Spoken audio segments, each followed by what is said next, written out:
The broadcast of the regular meeting of the Budget Committee will now begin. Good afternoon. At this point in our Budget Committee that's come back from a brief recess, at this point we'll continue hearing presentations from city departments on the mayor's 2021 recommended budget. On the schedule this afternoon, you'll see presentations from the Park and Recreation Board, the Youth Coordinating Board, and Finance and Property Services. I'm going to start with the Youth Coordinating Board, and I will recognize Anne DeGroot to give that presentation. Welcome, Director DeGroot. Thank you, Madam Chairperson and members of the committee. Good afternoon. I appreciate the opportunity to talk with you today about the Minneapolis Youth Coordinating Board and to present our 2021 budget proposal. You can change the screen. Oh, very good. Thank you. As you know, many of you have been on our board, so I know you know a little bit about our history, but the YCB was founded in 1985 by Mayor Don Frazier at the request of Minneapolis Public Schools Superintendent Richard Green. They wanted to bring an interjurisdictional approach to find ways to solve problems that young people were facing and to find ways to support the healthy development and well-being of Minneapolis's children, young people, and by extension, their families. Just to put this in a little bit of national context, we're the oldest interjurisdictional youth organization in the United States. We encompass a larger group of jurisdictions than most any other joint powers board. And we have the largest youth congress of any in the country, and that is in great measure thanks to the city of Minneapolis and your support of our youth congress all these last 13 years of the Youth Congress. All of the work that we do falls into the 5 areas that you can see there.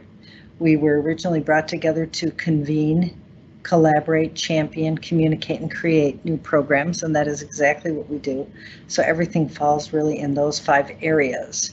We have found that our work has really benefited by those 5 things, and that we have seen great benefit working over the years with our jurisdictional partners, who are, of course, as you know, the City of Minneapolis, Hennepin County, Minneapolis Public Schools, and the Minneapolis Park and Recreation Board, to make things happen for children and young people that might not otherwise have happened. Next slide. I want to highlight a little bit about what we do. You can see here, we are most proud of the Minneapolis Youth Congress. It is 50 young people from the City of Minneapolis. They are they fill out an application, they are interviewed, they are chosen. When they are chosen, we pay them for their time. When we are not in COVID and we're meeting face to face, we feed them. We make sure they have the transportation to get to and from meetings. They meet at least 3 times a month as a full group, and then they meet at least 1 more time a month in their committee. The work that they have done has been substantial, and I'll just point to one thing, which is the Minneapolis Youth Master Plan, which they worked very hard with us on, and with many of you on the City Council, in convening meetings in wards to find out what young people think should happen in Minneapolis for children and young people. That report is finished. We're working on the final recommendation piece right now and a children's budget, but the first 2 pieces, which are our values, and the second piece, which are priorities, are both available on our website if you want to take a look at them. Our Minneapolis outreach team, this refers to the outreach team who works downtown only. We also work at Henry High School and on the north side and at Cedar Riverside, but this is our downtown outreach numbers from 2019.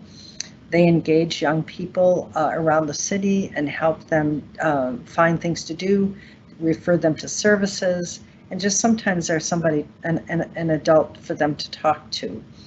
And we're very proud of their work. They've received a couple of accolades from the Minneapolis Police Department and continue to work even in COVID. In the spring, the Minneapolis Health Department did some training with them about how to do some public health outreach as well. And the other thing I want to highlight is that the next 3, Minneapolis Community Education, the Hennepin County Teen Tech Squad, and Minneapolis Park and Recreation Youth Line, are programs which we re-grant funding to from city money to do after school work. That after-school work is critical, particularly with the decrease in funding in after-school over the last 20 years.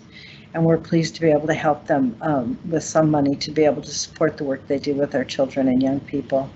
You can also see that we do some work as an organization with all of those folks, plus many nonprofits, in making sure that our youth work professionals have good professional development, are coordinated, and are keeping track of the work that they do.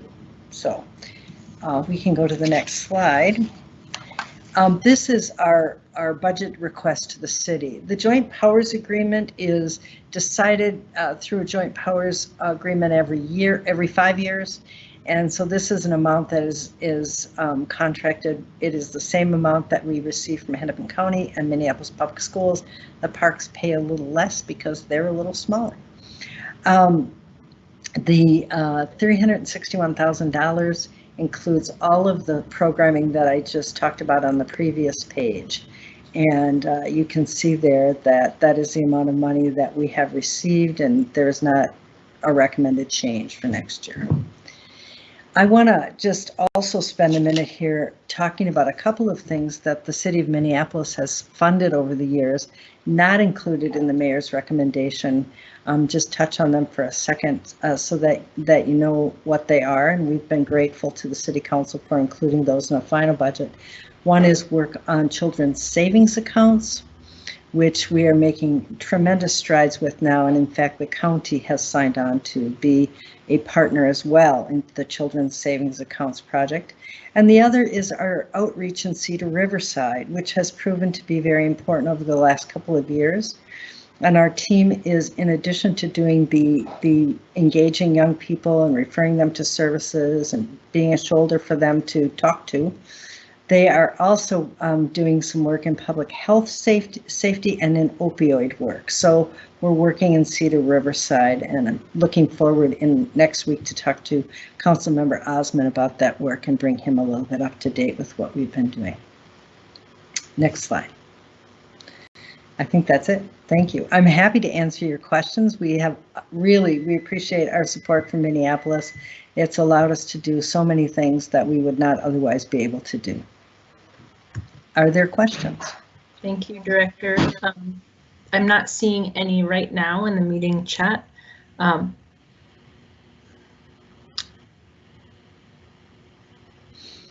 Let's see. I'll just give it a minute. Director, I apologize if you've covered this. I was trying to find the park board superintendent here, yes. But can you help me understand the different ways that YCB has been working to try and address the needs of young people during the pandemic, and given the out of school, the distance learning models, or can you go a little bit further into that, please? Because not myself not being assigned to the youth coordinating board anymore, I'm just super curious, and I know there are a lot of gaps to fill. Yeah, that's a great question, Council Member. Thank you so much for it. This is a really tough time for kids. This is not developmentally what they should be doing. They shouldn't be home looking at screens all day. They should be with each other. And the fact is they are going out and being with each other. So this summer, our after school folks, along with the parks and Minneapolis Public Schools and the libraries and the YWCA and the YMCA, put together something we called Positive Pop-Up Parks.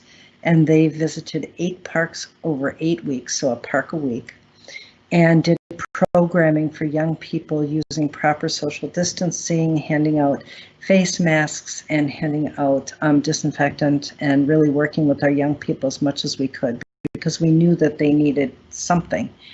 So that proved a good test for us to kind of think about how do we bring kids together over this period of time.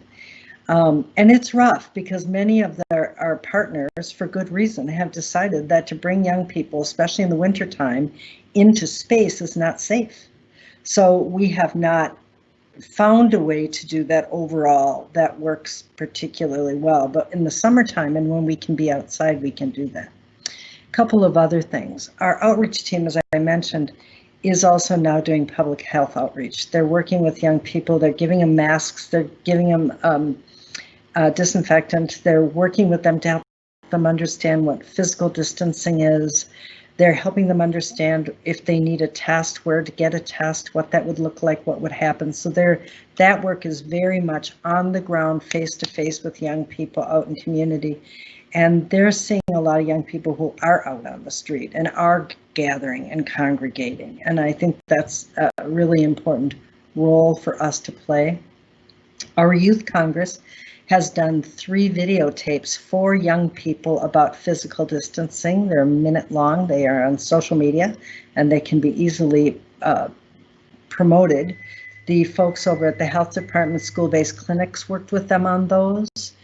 So the young people felt a real need to, as young people, talk to other young people with professional support about what it is to physical distance and why to physical distance. Those have been very popular. Actually, I've heard from people all over the country who are looking at those because there's not many things like that. Young people speaking directly to young people. So the Youth Congress as well continues to meet, and we sometimes meet physically in groups of less than 10 in large rooms with masks and physical distancing because they have work to do. They've done these videotapes, they're starting a podcast, they're working on a number of different projects. And so they from time to time do meet, but they are meeting on Zoom, they are meeting regularly, they meet 3 times a month, even though they're not meeting face-to-face always. So we're finding ways to make sure that young people are active, but I do want to say that in this time, we are learning, I think we're just relearning what kind of the gaps are for young people and how this particular time has really highlighted those and has exacerbated them. We're reading what other people are doing, we're looking for support, we're trying to figure out everything that we can possibly do to help support ourselves and our partners in the community, our other youth work professionals, in making sure that young people's needs are really addressed properly. Thank you. A question or comment from my colleague, Councilmember Osmond. Yes, hi, thank you, Director. And my question is that the Minneapolis Youth Outreach Team, you say they're focusing on downtown. What is your capacity of staff? How many staff do you have there? And also, what's stopping you to expand in that work other side of the city? Thank you. Madam Chairperson and Councilmember Osmond, that's a great question. We actually are in several other places in the city. This work that I'm presenting today is downtown work because it is funded through the city budget process. But we also have a team in Cedar Riverside, which I'm looking forward to talking to you about, also funded by the city of Minneapolis. We have a team at Henry High School when Henry High School is in session, and that is a contract with the school district at Henry. And then we do some work on the north side in a contract with the Minneapolis Health Department through a CDC grant that they received, and we have people out on the north side. We also were asked recently if we could go into Uptown, and we were able to do that, so we sent a team to Uptown. And we're looking at how can we make sure teams can be dispatched if they need to be for particular reasons. We've covered things like, we always do St. Patrick's Day, except we didn't do it last year because there wasn't one. But we've done different parades and other activities that in which someone feels it will be important to have some adult youth work professionals to work with the young people around. So that's always been a great thing for us. We have about 25 trained youth work professionals at any given time. Our model is that our youth work professionals need to come from the communities in which they serve, because our young people in those communities need to see people who look like them and who they recognize, but our youth work professionals also bring a wealth to those communities because it's where they grew up and they know what's going on in that community. So we continue to do that and would continue to expand the outreach if that is something that we find necessary over time. I hope that answered your question, Councilmember.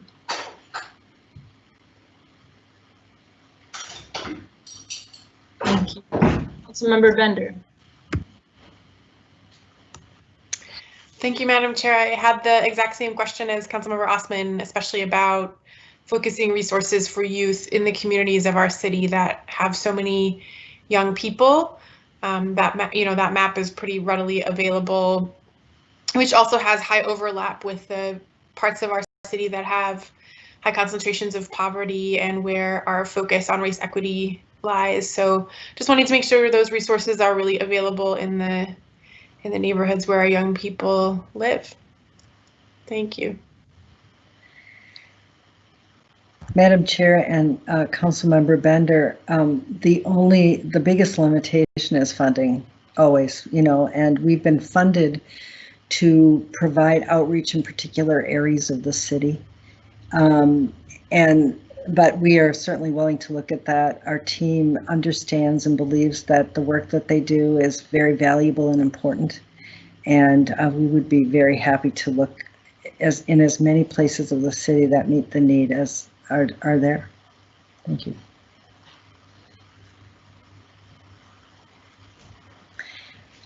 Madam Chair and council members, I also want to just tell you, because I think you're going to like this. We received a grant from the Forum for Youth Investment this fall to do a project to put together materials that help people understand what this outreach work is that we do and what our perspective is and why we have the perspective that we have and why we work from the particular youth development space that we work from. We're not really social workers and we're not really violence interrupters, we're youth engagers.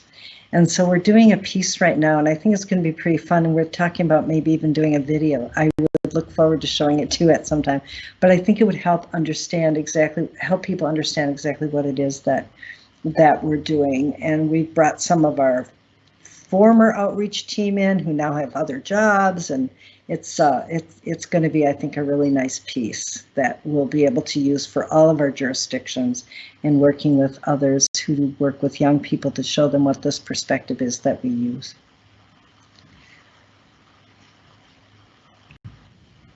Thank you. Do my colleagues have anything else they want to make comments on or ask the director? I'm not seeing any. So Director, thank you for the work of the Youth Coordinating Board and in the ways that you're supplementing the needs of some of our city's youth. It's important, and we thank you for your efforts and for this interesting way that we can collaborate with the county, with the school district, with all the others, and you help to coordinate that very well. You're welcome. I appreciate the opportunity to speak to all of you, and I'm open and available anytime you have questions. Thanks.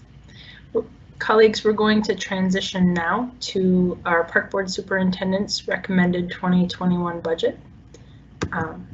We had a little bit of difficulty. He had a little bit of difficulty getting into the call, but we have Superintendent Al Bangora here to help with that presentation. Superintendent Bangora, welcome, and thank you for being with us this afternoon.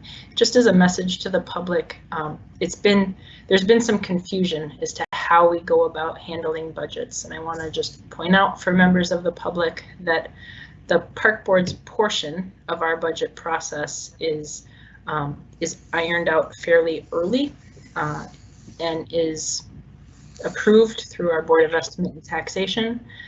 So this budget is in the hands of the Park Board now for review. It gets proposed by our superintendent with the funding set by our mayor's office, and then the superintendent and Park Board run this part of the process with any amendments that might need to be made. It's still a part of our city and a city department with the same CFO, so it is important for us to see it and to help to coordinate and make it seem seamless for our consumers, of which there are many, not just the residents of Minneapolis. So welcome, Superintendent. Thanks for being here. Thank you, Chair Palmisano. I really appreciate that. It was a very good explanation, so thank you so much. I do really apologize. I did everything right on Zoom, and the one time It should have worked. It just, for some reason, did not connect. So I really do apologize for that. And again, thank you for having me. So good afternoon, Chair Palmisano, Vice Chair Fletcher, and City Council members. It is truly an honor and privilege to serve you and the people of Minneapolis as the Superintendent of the Minneapolis Park System. I'm incredibly proud to present my recommended 2021 budget that addresses really revenue losses due to COVID-19.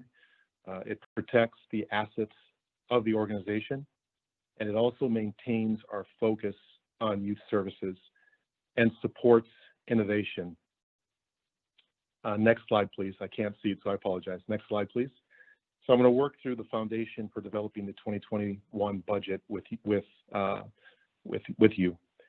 The 2020 has been, as we all know, a year like none other, with the COVID-19 pandemic, the killing of George Floyd, peaceful protests, civil unrest, and the economic recession with unemployment levels worse than the Great Depression, and the rise in the number of our most vulnerable of our city experiencing homelessness, many whom sought temporary refuge in our parkland or on our parkland. The past few months have really reshaped our lives, and NPRB staff have really amazed me in their abilities to persevere, to innovate, to adjust, to transform, to reimagine, and really to support this organization doing the great work every day while executing our mission and maintaining our values. The 2021 budget process has been the most challenging in my career, and I could say for all of us within the department, I could say the same for all of us. It's been incredibly challenging. The level of revenue losses due to COVID-19 constraints and the economic conditions has really focused our attention on the protection of our park assets and our greatest priority, which is, of course, our youth. We need to continue to protect those assets of the MPRB, including, of course, our physical infrastructure and also our park amenities, and also continue to remain focused on our most important priority, the youth of our city. My recommended 2021 budget protects the 20-year neighborhood park plan through the full $10.5 million allocation and the use of our criteria-based systems and the racial equity lens for budget allocations and decisions. And as I'm sure you all know, and what we've been doing, which we're very proud of, is that we always follow our racial equity lens. Our racial equity work continues to be demonstrated in the budget in multiple ways, including neighborhood and regional park capital improvements and the rehabilitation funding, recreation center funding, and our annual department goals and the 2021 budget adjustments.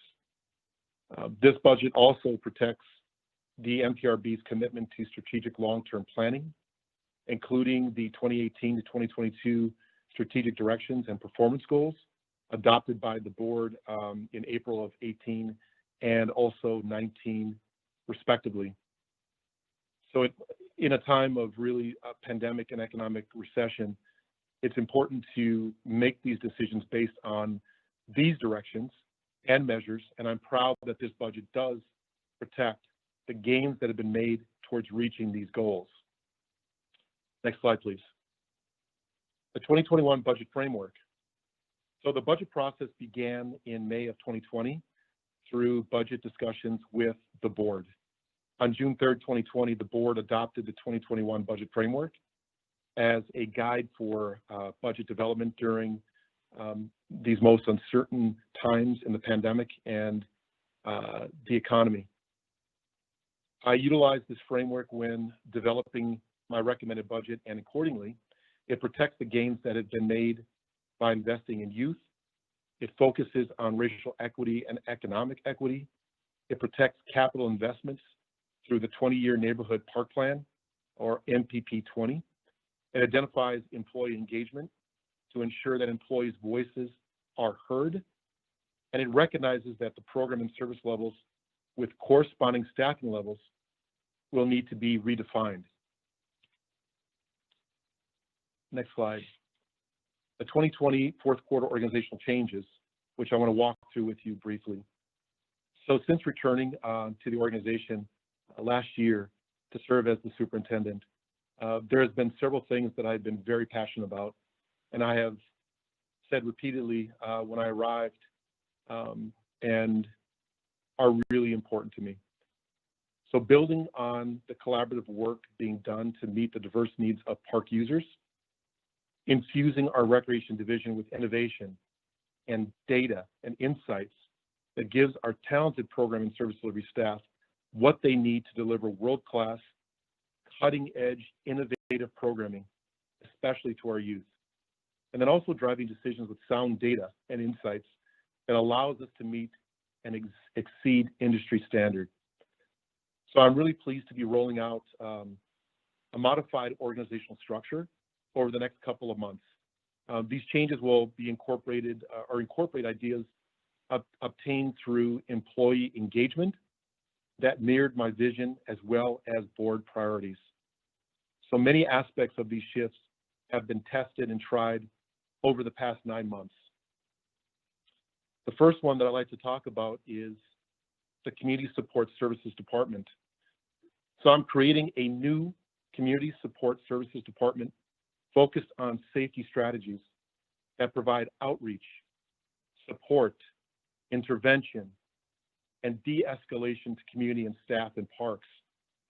This new department combines and refocuses employees from various departments with the skills and talents necessary to support community, staff, and park visitors in challenging situations and complex problems. Department members will work collaboratively with community members, community partner agencies, park users, stakeholders, staff, and park police to help solve park safety problems, complementing the MPRB's unique approach to community policing in parks. And briefly, I'm gonna go off script for a second. This department is important because they're gonna cultivate and sustain key relationships and partnerships with agencies. They will be developing internal action plans, trainings, and strategies for peaceful resolutions of problems, delivery of community support services, and protocols for appropriate alternative responses and safety concerns. They'll work together with, which we'll talk about later, is our community action team to provide culturally competent direct services and responses. They will assist with implementation of organization-wide direction and plans for inclusion, equity, and access. They would develop, know, maintain, and advance the key relationships with each community. And they will also communicate with stakeholders on park safety issues and strategies. The next thing is the ambassador program. The ambassador program is being enhanced with the customer service department, utilizing part-time staffing and volunteers. This realigns really existing resources, and it builds upon previous successes of this program. It allows for the first point of contact in parks to educate park visitors and promote compliance with permits, rules, and ordinances of the MPRB. And I'm very proud of that because if you remember this summer during the pandemic, we probably had over 150 ambassadors in our parks. And again, as I said earlier, part of this was watching the last 9 months and seeing how this program has worked exceptionally well for our organization. And we're now going to make this as part of our community, community services area and reach out to the community. Next slide, please. The 2020 fourth quarter organizational changes continued. I'll work through some of these.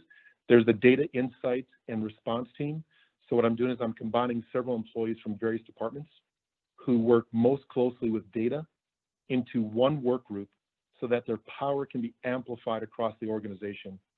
This new data insights and response team will be within the strategic planning department and will collectively to provide services for all divisions. We have a new position called the Program Advancement Administrator. A program advancement position is being created within the Customer Service Department that will help ensure public programs are designed, evaluated, and deployed to the highest standards across the organization. This position realigns existing resources and builds upon the recreation development engine and the COVID-19 program team process and successes we experienced in 2020 during, again, the last 9 months. We also are putting in place a grants and donations administration. So I'm realigning existing resources to establish a grant and donation administrator position to build relationships with foundations, corporations, nonprofits, philanthropic, and to research and write grants, and more importantly, to be at the table. So this is a new position that we're creating this year. Next slide, please. We also are looking at the recreation realignment. So I'm realigning recreation to bring revenue generating programs together to amplify the revenue potential for those functions. I'm also combining youth development and recreation centers to make sure that our youth are our primary focus and seamlessly integrated into recreation center programs and services. These changes strengthen opportunities for collaboration and delivery of meaningful programs.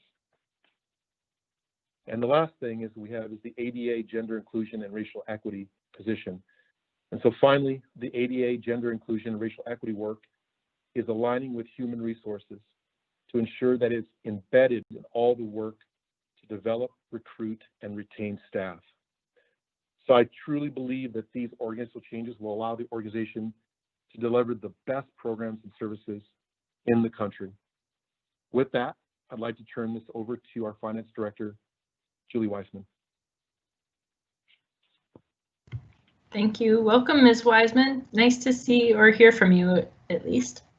Thank you. Good afternoon, Chair Palmisano and council members. If you'd like to advance the slide, please. So the superintendent's recommended 2021 budget advances the strategic directions and performance goals that were set by our board respectively in 2018 and 2019. There are 4 strategic directions: invest in youth, be financially sustainable, protect the environment, and engage communities' power. So under investing in youth, we have identified a gap of needing an additional $2 million annually a year for our youth programs and services. This year, faced with the pandemic and the economic recession, we faced a $6 million budget gap in the general fund alone. Through a lot of work and dedication from the executive team and department directors, this superintendent's recommended budget protects and moves forward the gains in funding that were made in youth employment and youth programs prior to 2020 and prior to COVID-19. It maintains the same level of funding in 2021 as was approved in the pre-COVID adopted 2020 budget.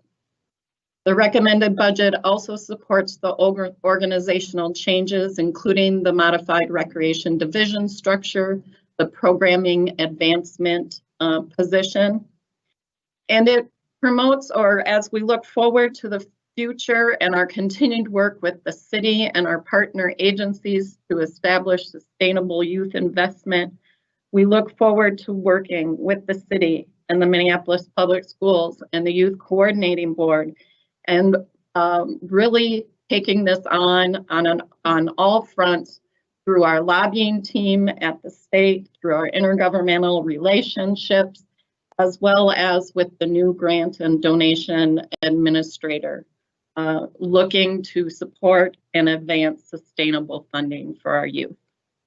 Next slide, please. So being financially sustainable within a pandemic and economic recession time period. The board recognized the economic crisis facing Minneapolis property owners and supported the mayor's recommended property tax levy increase for the park board at a 1.18% increase over 2020. This property tax levy increase did not provide current service level funding for park board operations, and we look to slight increases in revenues and then eliminations and reductions throughout every division of the park board. And we focused primarily on eliminations of vacancies and other areas of our budget. And again, this budget supports the organizational structures through realigning existing resources to continue to further our goals and initiatives and to respond to new pressures. Next slide, please. There are several ways that the 2021 recommended budget supports the continued protection of the environment. We are furthering reduction of greenhouse gas emissions using the priorities and recommendations from our completed carbon footprint analysis. There's the implementation of formal criteria for evaluating each new equipment purchase. There's going to be an installation of 2 community gardens focused in areas of greatest need, a diagnostic study performed on Powderhorn Lake, and enhancing the review of forestry specifications for private development in the city to ensure that tree preservation techniques are implemented. Next slide, please. Engage community power. We have reimagined our communication and engagement strategies during the pandemic with social distanced activities and virtual board meetings, virtual community engagement, call-in, public comments. The commissioners desired to rethink policing in our parks and mitigate impacts on the most economically vulnerable of our community. So the superintendent's recommended budget includes the organizational structure changes and the creation of the Community Support Services Department and the alignment of ADA, gender inclusion, and racial equity work within our human resources area. The recommended budget also provides for additional resources to the Community Support Services Department through the elimination of a vacant park police officer position. Next slide, please.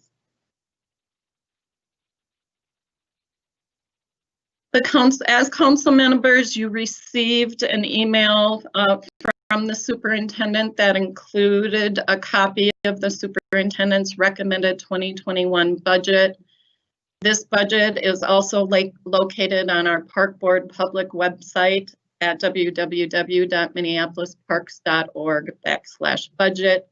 All of the materials, the budget adjustment detail, the capital improvement program detail is available to the public online at this location. Next slide, please. So the first part of the budget book includes the superintendent budget message, which the superintendent delivered for you this afternoon. Next slide, please. The next section of the budget book contains the budget highlights. So this would be the area that you would go to understand all of the reductions and organizational structure changes that have happened within each fund and department. I will just take a brief moment and stay on this slide and just talk a little bit about the basis of the 2021 superintendent's budget. Throughout this budget, you are going to see almost $4 million of ongoing financial impacts and almost $6 million of temporary COVID impacts. We have made every reduction possible in non-labor costs in order to reduce need for reductions in employees. And where we needed to reduce employees, we focused on vacant positions, seasonal and part-time labor costs. Next slide, please. The next section of the budget book is, outlines the strategic directions and performance goals. Next slide. So there are the strategic directions were adopted by our board. Performance goals were also adopted by our board and provide our measurable performance goals that the superintendent, executive team, and organization will be measured throughout this period. Next slide, please. This is just an example of one of the performance goals, and it outlines the milestones as well as the accomplishments from 2019, 2020, and then the superintendent's recommended budget. Next slide, please. The next section of the budget book is the background information. Next slide. And includes information about the commissioner districts as well as the organization chart and some other information. Next slide, please. Then we get into the financial areas of the budget book. The first section is property taxes and local government aid. Next slide. So the recommended budget is built on the 1.18% property tax levy of $70.3 million. The park board makes up about 17.8% of the total city of Minneapolis tax. Next slide. For local government aid, the park board expects to receive a slight decrease in 2021 and receive $9.2 million in local government aid. Next slide. Now we'll enter into our general fund. Next slide. We have a balanced budget of $85.9 million. Again, you'll see for the general fund, we have a property tax levy increase of 1.9%.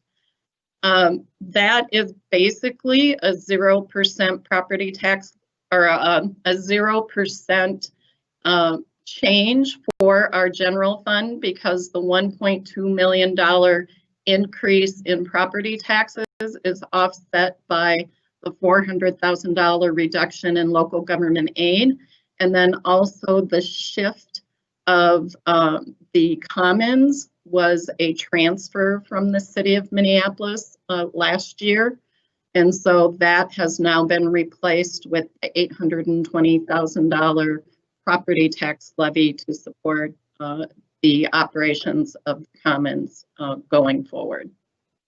We are showing our COVID impacts as a lump sum for both revenue and expenditures to provide the greatest flexibility possible and allow us to adjust to state and CDC guidelines and our continuity of the operations plan.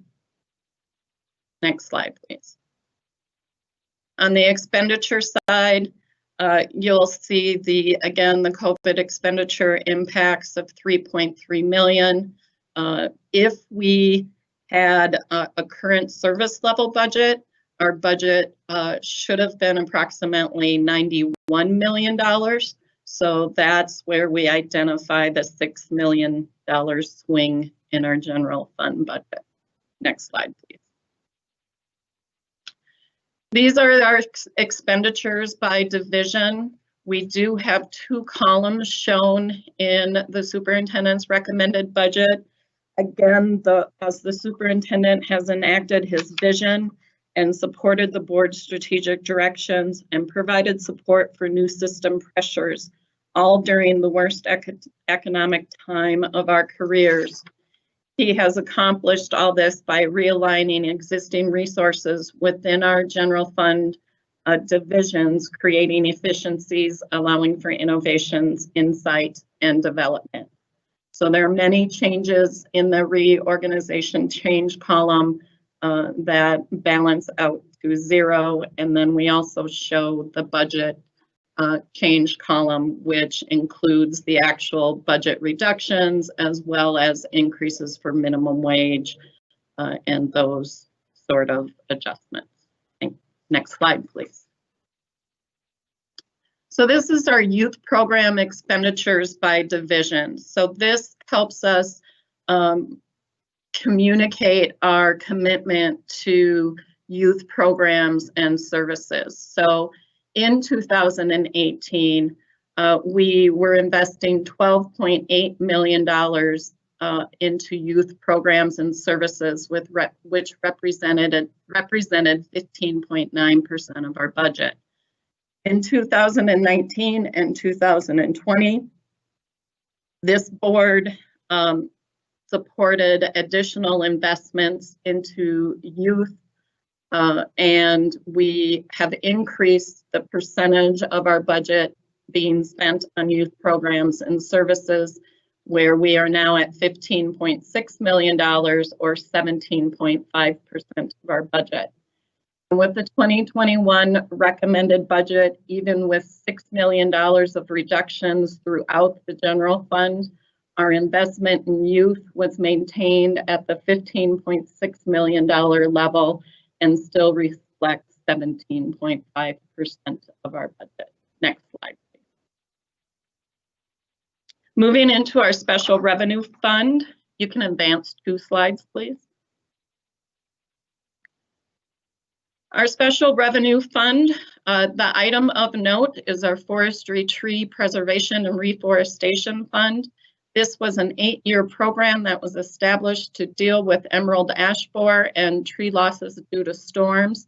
2021 is the 8th year or the final year of this program. Next slide. Moving into our enterprise fund. Next slide. Our enterprise fund has been heavily impacted by the pandemic and the inability to provide services and programs. Again, we are reflecting our COVID impacts in this fund as lump sum adjustments. And as we get into 2021, a lot of these programs and services are seasonal and will not begin until the summer of 2021. And when we reach that period of time, we will know how the pandemic is still impacting our programs and services, and we will adjust budgets accordingly at that time. Next slide. Next slide, please. Oh, I'm sorry, go back 1 slide. Okay. This reflects our enterprise operating income by unit. And as some of you may know, golf has experienced a resurgence like none other in 2020 due to the pandemic. And so we hope that that resurgence continues in 2021. So we have an increase in revenue as the largest adjustment in our enterprise fund. Next slide, please. This is our enterprise fund capital program, and we did have to delay and cancel some projects in 2020 due to the pandemic and the decreased revenues in the enterprise fund. So the 2021 to 2026 CIP has been adjusted to move some of the 2020 projects into 2021 and readjust the program in that way. Next slide, please. In our internal services fund, next slide, you can advance 2 slides. We have our information technology services, our self-insurance fund, and our equipment operations fund. We asked our internal service funds to look at the current life cycles of assets to see if life cycles could be extended in a consistent way without detrimentally impacting these funds during COVID. They responded very nicely and were able to reduce their budgets and in fact help both the general fund and the enterprise fund balance their budgets. There are some reserve balances being spent in both of these areas to to do some work for ITS on our security systems, and then in the Equipment Operations Center to catch up on some equipment purchases that were delayed due to the hiring freezes, the spending freezes, and some contract issues. Next slide, please. Our Capital Projects Fund, next slide.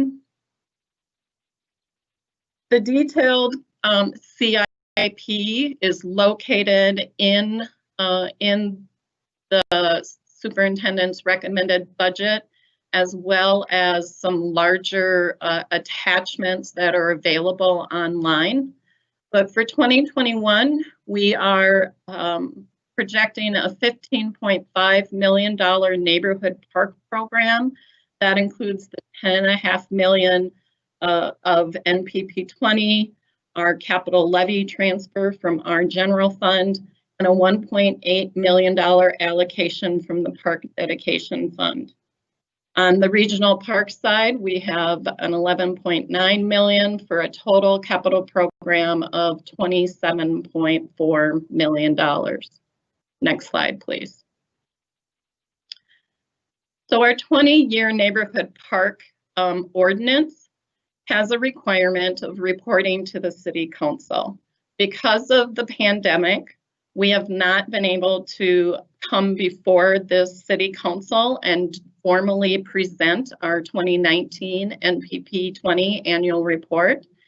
The email that was sent to all of you with the superintendent's recommended budget includes a copy of this annual report, and the Superintendent Michael Schroeder is also on this call to answer any questions regarding the 2021 CIP or the 2019 annual report. Next slide, please.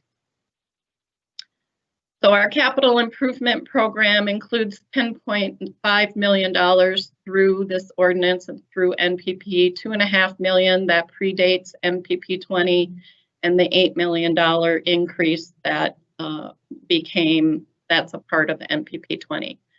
There is an adjustment to this amount every 5 years and needs to be agreed upon between the park board and the city. We have started those conversations with the city. Next slide, please. That should say NPP 20 rehabilitation categories.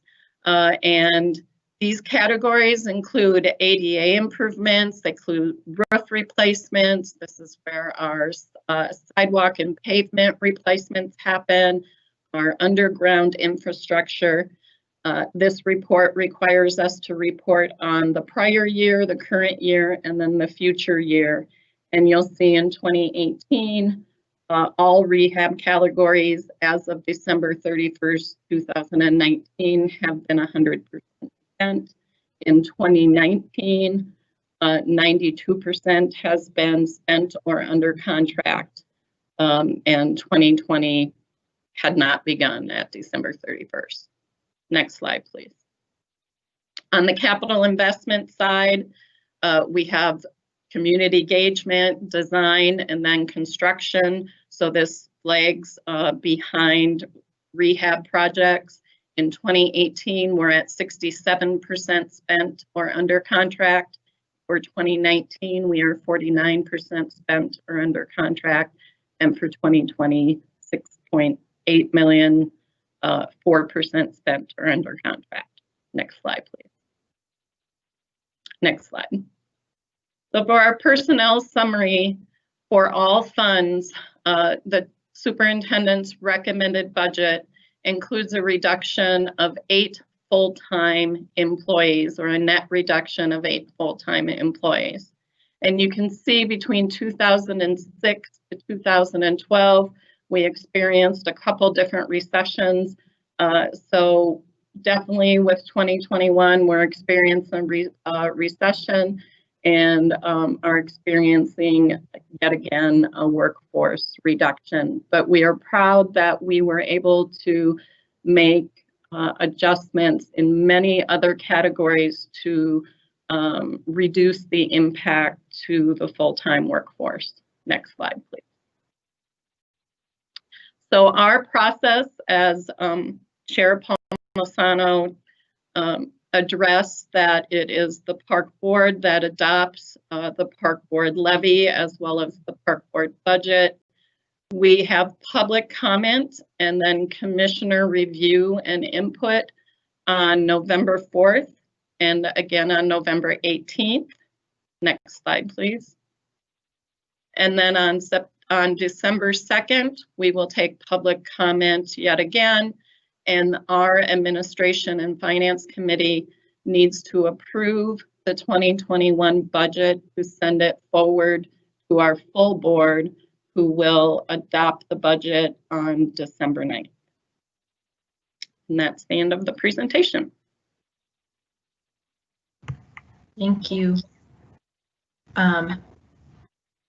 Thinking that maybe my colleagues will have some questions and curiosities about this budget. I had one and it was pretty far back. I'm curious about your ambassadors program. You've put that together so very quickly at the beginning of COVID out of urgent need. And with having some experience under your belt now and using volunteers for that purpose, and just some experience from all of us as residents of Minneapolis, and seeing that we've had some complex and unusual challenges in some of our neighborhood parks, you know, being used as gathering places in unsafe ways. There are truly a lot of people that want to volunteer and help out in their own area. And I was curious if you could, and maybe this is probably a question for Superintendent Bangora, how can we better connect people in our community to be volunteer ambassadors and to hook into that important work? Chair Palmisano, it's a good question. The work that currently this particular department, as we saw the successes over the summer, and what was really critical, I think that you even said it, was that we had people that were out in all areas of our park system. We won't have the same numbers like that, of course, at this time, because we're going to be going back to the services within our neighborhood parks, and then a lot of our full-time staff that were out in the parks, that's what they were doing, meaningful work during the time of the pandemic in the parks. But this new kind of a role is really kind of codifying and putting it into really practice, because what we saw was in some of our most remote areas or places that, whether it's the Stone Arch Bridge, whether it could be waterworks, it could be Bede-Makaska, it could be Minnehaha Falls, it could be where we find the ambassadors being the eyes and the ears in those places are really critical. But we also acknowledge that we have to also look at the volunteer opportunities that are out there for folks to be involved in that. Director Olson with the customer service area will roll out the registration, the volunteer registration in 2021. So she will, Annie Olson, Director Olson, will roll out the volunteer registration in 2021, and she will then have, folks will have opportunities to connect and to be a part of this sort of this opportunity around this ambassador piece. And just one example we talked about, even with waterworks, for example, that coming online, which we're really incredibly excited about. It'd be really important to have volunteers down at that place on a regular basis that would be kind of greeting people and as customers and folks that are coming to visit and give history and direct people to the right places. It's the very same process we want to do, and what we want to do is do the same thing in all of our other locations across the city and our park system. So Director Olson in 2021 will be rolling out a registration that will give people an opportunity to connect to that and to volunteer their time with MTRB. Thank you. I do have some questions on kind of the future of our NPP 20 and otherwise, but I think I'll save that for another day. Did I hear somebody else maybe try to jump? Nope, I think it's just reverb. Councilmember Johnson. Thank you, Madam Chair, and I appreciate the presentation and all the information. Given all the different challenges that the Park Board faces, this maybe seems like not as significant of an issue, but it's still one I wanted to raise and just ask the question on. I got out for the first time on a bicycle this year after a few years of a hiatus and went on the grand rounds, and I was really surprised by the condition, and a couple of times almost got thrown off my bike because the trail was just in such poor shape. It's obviously a core service of the Park Board, and so I'm wondering how that fits into the capital improvement program and the neighborhood parks program, and what the plans are around maintaining that so it doesn't deteriorate further. I didn't see specific breakouts of sections or things like that of the regional trail system in the capital improvement section unless I missed it. And so I was wondering if we could get a more direct answer on what users should expect of this really tremendous asset for our entire city, region, and state.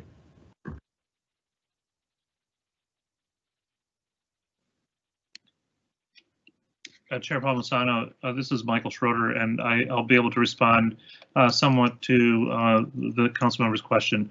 We recognize there are portions of the trail system that are falling behind. We're trying to move through an assessment and get a sequence of rehabilitation that aligns more directly with how Three Rivers implements their rehabilitation program.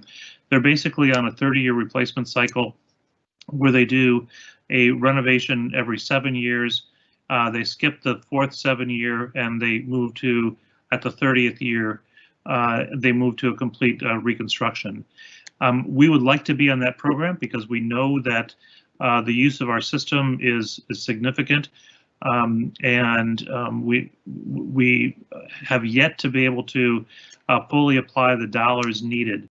There are some funding formulas that come from the state for regional park systems. This is a struggle that all of the implementing agencies have in the regional park system around Minneapolis, where we're receiving only a fraction of the dollars that we should have for the operations of those parks.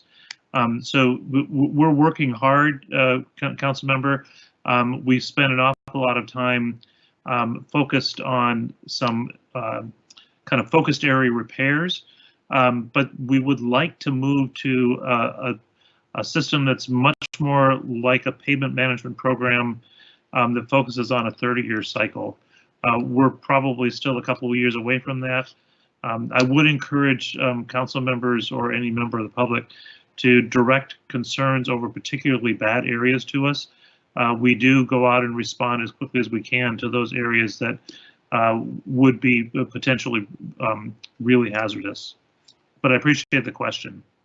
Thank you, and I appreciate the information on that, and certainly along Minnehaha Creek and part of Calhoun as well seemed particularly bad, but it's, you know, obviously it's not just an experience issue, it is a safety issue for users of the trail, and I appreciate the context as well over some of the challenges here, and hopefully this can get onto that program that you're talking about where it's maintained better.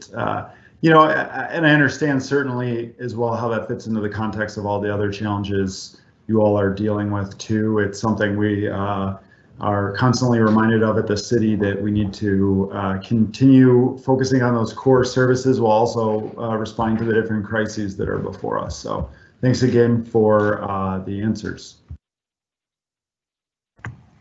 Thank you. Councilmember Goodman. Thank you, Madam Chair. Mr. Bangura, Mike and others, I just wanted to chime in and thank you for being really great partners. Your professional staff has just been invaluable, but also in particular that you have reached out yourself and have had many conversations with me over the course of the pandemic. I really feel like with the parkway closures and allowing more space for people, I was not sure if that would work. It worked really well, and I feel like you guys have really been, your professional staff have really been helpful and to work with. I realize that you didn't come here to have COVID happen, but I think that you have proven your leadership by being able to lead this organization during a very critical time of crisis. And I just really appreciate the work of your staff. I had the good fortune to work with Mr. Schroeder on the Thomas Lowry Park project, and although that has been delayed due to COVID, which is understandable, I really appreciate the attention and passion that Mr. Schroeder and others have put into the work in the ward that I represent. So I just wanted to chime in and tell you I look forward to taking a look at your budget in detail. I appreciate the amount of time that you spent with us. Ironically, I think we've had a longer presentation from you than other departments in the city, and we really appreciate your personal leadership during this time of crisis. Chair Palmatello, thank you, Councilor Goodman. Thank you so much for that. I really appreciate that. And it truly was a pleasure. It's been a pleasure working with you and finding solutions this summer. You've been wonderful to work with, and I also will say back to you, thank you for all your work, and I really appreciate it. So thank you for those kind words.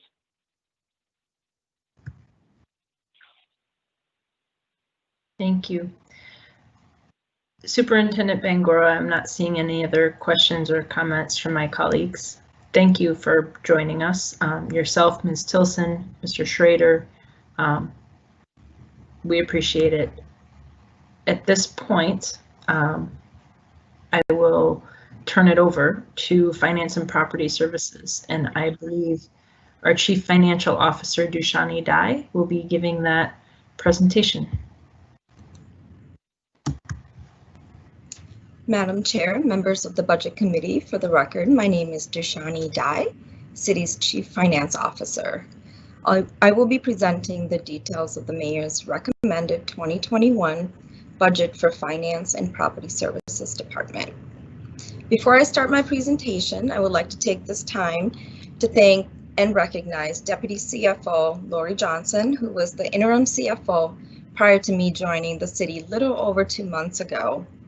Difficult decisions regarding department budget reductions and prioritizing of funding was made by her in collaboration with the budget director, Micah Intermill. These difficult decisions were also made by working with the finance department leaders and the mayor's office. Both Ms. Johnson and Mr. Intermill have virtually joined me today. I'm pleased to present the outcome of these team efforts to produce the 2021 recommended budget. Detailed information on my presentation can also be found online in the budget pages starting on page 276. Next slide, please. Finance and Property Services budget as recommended is $58.4 million. These funds provide essential financial and asset management services to the enterprise partners as well as the public. As seen on the pie chart on the right, approximately half of the total budget, or $29 million, is allocated to property services. Remaining $29.5 million of the budget is allocated to the 9 divisions within the department. I will go into details of each division later in my presentation. Pie chart on the left shows the funding sources. $28 million of the funds are internally generated by property services, central stores, and self-insurance funds. $24.3 million is funded by the general fund. Other funding sources include grants and projects. Next slide, please. Finance and Property Services 2021 recommended budget has a reduction of $1.9 million. This was achieved by holding a total of 8 positions vacant and making reductions in operating costs. I will outline the reductions by each division in the next few slides. Next slide, please. Administration division is the smallest of all the divisions in FPS and has a budget for 4 employees. There are no proposed reductions. Next slide, please. Payroll division is instrumental in administering the payroll of city employees and provisions of 23 city labor agreements in collaboration with the city's Human Resources Department. This division will hold 1 supervisor position vacant for savings of $114,000 in personnel costs. Next slide, please. Controller Division plays a critical role in providing financial information to city policymakers, city staff, and external stakeholders such as the public, city investors, bond rating agencies, the state auditor, and grant agencies. This division also ensures fiscal responsibility through monitoring and internal controls.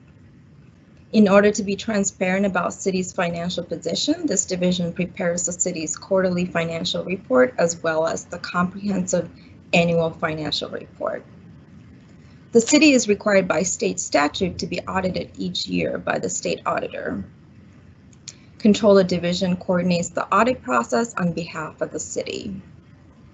Earlier this year, the grants team was moved from the Internal Government Relations Department to the Finance and Property Services Department. This team is now part of the Controller Division to better coordinate the grant management process within the city. In order to meet the budget reduction target, one internship position and an accounting position will be held vacant for payroll savings of $189,000. There are additional reduction in operating costs for a total of $128,000. Next slide, please. Revenue and Collections Division includes the utility billing function mandated by Minneapolis City Ordinance. This work is carried out in collaboration between Finance and Public Works departments. In order to meet the budget reduction target, this division will begin to recover the cost of credit card fees. And by implementing this change mid-year in 2021, expected savings to the city will be approximately $300,000. In addition, a reduction of $57,000 in non-personnel costs are proposed. Next slide, please.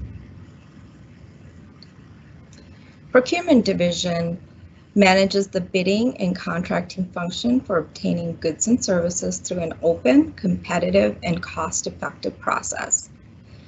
This division also manages the accounts payable function for city departments and independent boards.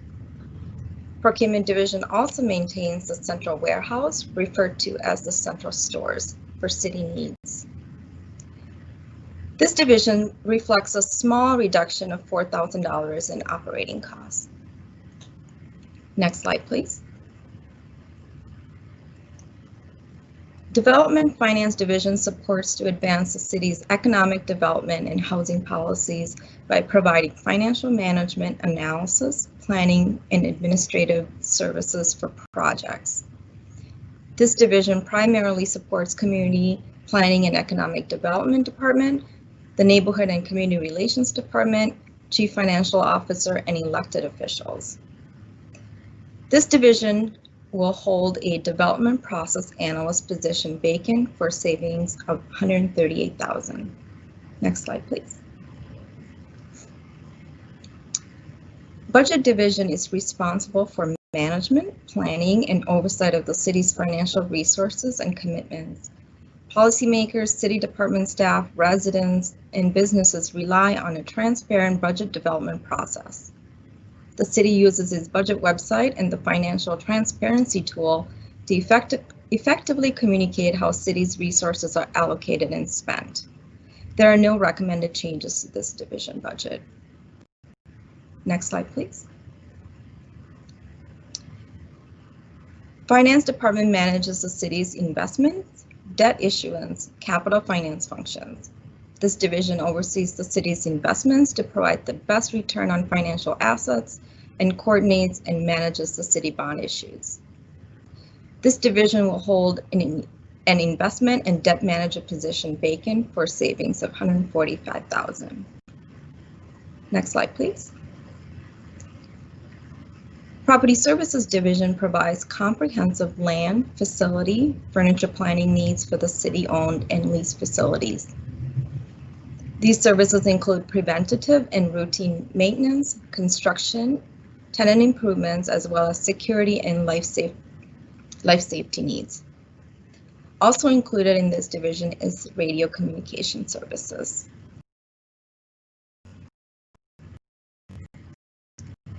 To meet the budget reduction target, Property Services will hold 2 positions open. Expected operating savings from the closure of the City of Lakes and Public Services building are included as part of the recommended budget. There are also IT and other discretionary expense reductions. Next slide, please. Risk Management and Claims Division aims to preserve city's assets, prevent financial loss, works proactively to reduce injury to city employees. This division administers the workers' and unemployment compensation claims as well as tort liability claims. For a savings of $92,000, a workers' compensation claims adjusted position will be held vacant. Madam Chair, that concludes Finance and Property Services 2021 budget presentation. I'll be happy to answer any questions. Thank you. You know, Finance and Property Services is often a bit of an invisible part of our city, right? Because it really touches every department and some of their longer term and bigger asset needs. As I wait to see if my colleagues have any questions or comments, I did want to mention something that came up last week, and it's that, Director, I want to thank you personally for following up on a lot of audit issues. You are fairly new around here, but in part because we were operating in this interim status for quite some time, it has been really great to see, and it was presented out at Audit Committee, just how many open audit issues have been cleared and taken care of from you and your team. I hope that you'll consider taking some credit for that at our future December audit meeting as well. But thank you. I think that just feels like such a great fresh start for us here at the city. Madam Chair, thank you. I appreciate those comments. I'm not seeing any others in queue right now for comments or questions. So thank you, Director Dye. Seeing no further discussion at this point, I'm going to direct the clerk to file all of these presentations. So our YCB, Park Board, and Property and Finance Services presentations. And I will note for my colleagues and the public that our next Budget Committee meeting is scheduled for next Thursday, November 5th at 10 a.m. That day, we're set to hear budget presentations from the Mayor's Office, 311, Communications, the Office of Emergency Management, and also our City Attorney's Office. With that, we've concluded all the business to come before committee today. So without objection, we will stand adjourned. Thank you.